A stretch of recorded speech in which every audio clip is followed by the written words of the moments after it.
November. সকালে চটপট তৈরি হয়ে রাজধানী শহরের সানরাইজ হোটেল থেকে চেক আউট করেছি। তল্পিতল্পা গুটিয়ে বসে আছি গাড়ির প্রতীক্ষায়। বড় বেশি এক্সাইটেড আমরা। হ্যালং বেতে যাব আজ।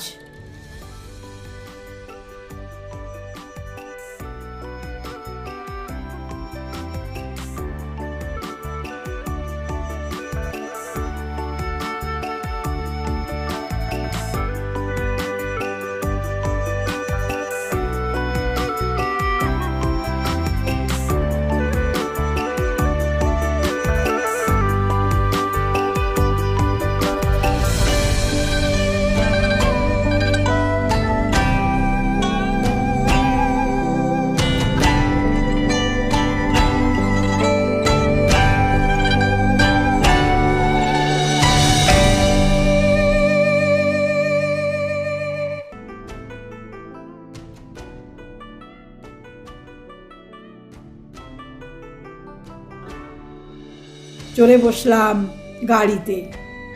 হ্যানয় থেকে প্রায় 165 কিলোমিটার দূরে অবস্থিত হ্যালং বে। ভিয়েতনামের উত্তর পূর্ব উপকূলে অবস্থিত এই উপসাগর টনকিন উপসাগরের অংশ। প্রায় 2000 চুনাপাথরের দ্বীপ রয়েছে এখানে।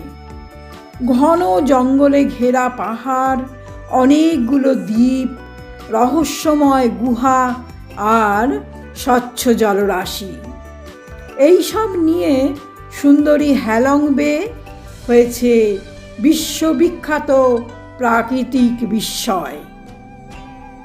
1994 সালে ইউনেস্কো একে ওয়ার্ল্ড হেরিটেজ সাইট হিসেবে স্বীকৃতি দিয়েছে। সহযাত্রীদের সঙ্গে জমাটি আড্ডা আর পথের দুধারের প্রাকৃতিক দৃশ্য উপভোগ, এই নিয়ে কেটে গেল বেশ কিছুটা সময়। পৌঁছে গেছি সমুদ্র উপকূলে।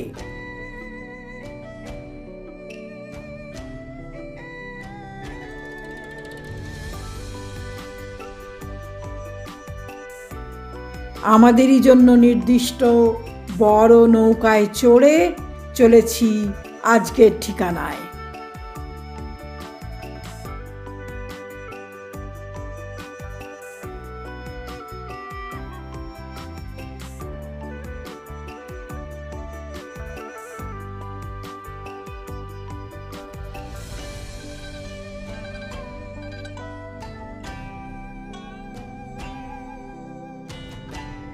কিছুটা দূরে অপেক্ষারত আমাদের ফ্যান্টাসি ক্রুজ। কাছাকাছি যেতেই ওই ক্রুজের কর্মচারী ভাইরা হাত নেড়ে অভ্যর্থনা জানাচ্ছে আমাদের। আনন্দে আত্মহারা আমরা তখন আপ্লুত।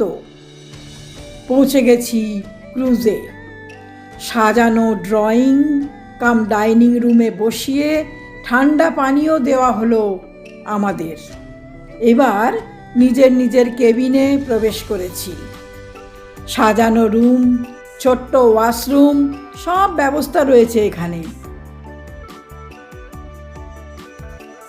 জানলার পর্দা সরাতেই অপরূপ দৃশ্য।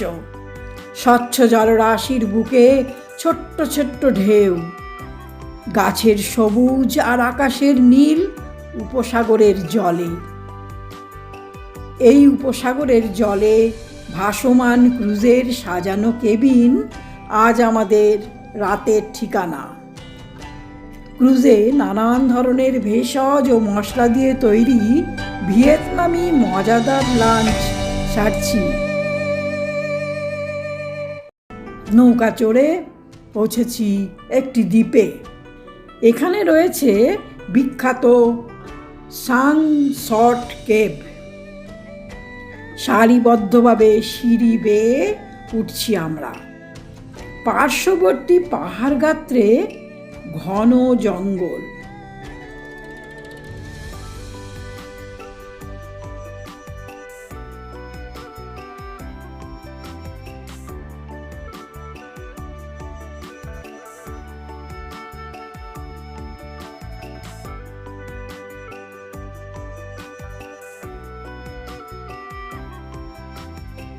চাতালে পৌঁছে এবার গুহার প্রবেশপথের সিঁড়ি বেয়ে নামছি গুহায়।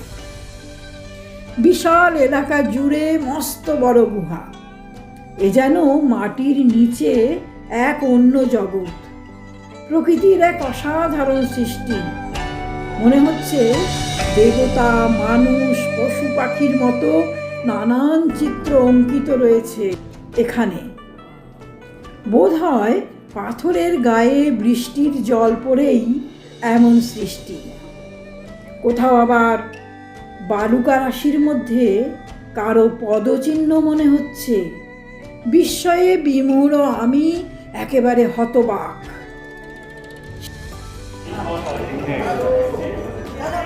সিঁড়ি বেয়ে ওপরে চড়ে ছোট্ট ব্রিজ ধরে উপকূলে চলেছি।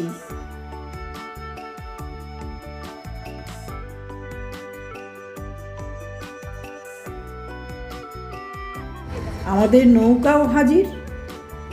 আবার নৌকা চড়ে ক্রুজে ফিরলাম। এখন ক্রুজের সাজানো ছাদে এসেছি। আমি মন্ত্রমুগ্ধ। এ কি স্বপ্ন নাকি রূপকথার কোনো কাল্পনিক দেশ?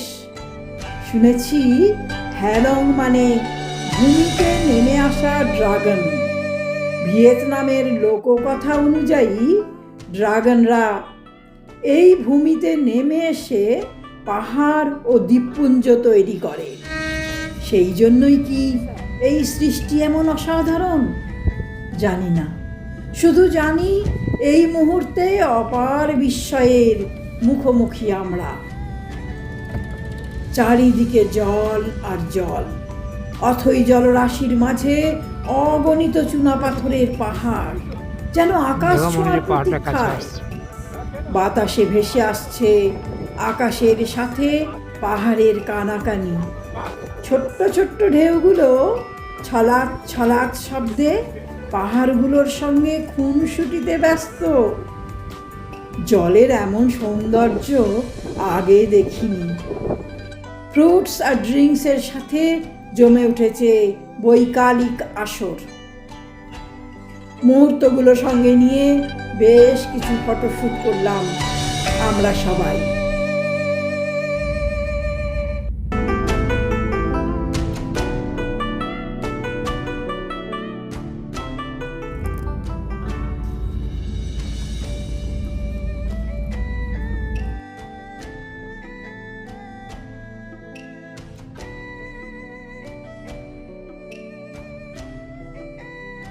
পশ্চিম আকাশে তখন লাল বিষাদের ছায়া। আঁধার ঘনালো জলের দেশে। দূরে দু একটা ক্রুজে লাইট জ্বলছে, গান বাজছে। মন্দ লাগছে না, তবে বেশ ঠান্ডা, সঙ্গে হাওয়ার দাপট। নামলাম দোতলায়। অত নাম না জানা আকর্ষণীয় খাবারে ডিনার টেবিল সেজে উঠেছে। এখানকার বেশিরভাগ রান্নাই বয়েলিং এবং গ্রিলিং পদ্ধতিতে তৈরি। এবার ক্রুজের নরম বিছানায় আশ্রয় নিলাম। সূর্যোদয় দেখার অত্যধিক আগ্রহ বেশ ভোরে ঘুম ভাঙালেও সূর্যোদয় দেখতে পেলাম না। বাধা হয়ে দাঁড়ালো মেঘ। এবার রান্নার ক্লাসে স্প্রিং রোল শেখানো হলো আমাদের। ওদের খাওয়ার পদ্ধতিও রপ্ত করে ফেললাম। এ এক দারুণ মজার অভিজ্ঞতা। ছাদটা বারবার টানছে আমাকে। সকালের স্বর্ণালী আলোয় ঝকঝক করছে চারিদিকের জলরাশি। দূরের কয়েকটি দ্বীপ কখনো নজরে আসছে, কখনো আবার ঢেকে যাচ্ছে কুয়াশায়। চমৎকার দৃশ্য, সত্যিই অবর্ণনীয়। এ শুধু উপভোগ্য। সৌন্দর্য পিয়াসী মন এখানে থেমে গেলেও সময় তো থেমে থাকে না। লাঞ্চ সেরে বাই বাই জানালাম হ্যালং বেকে।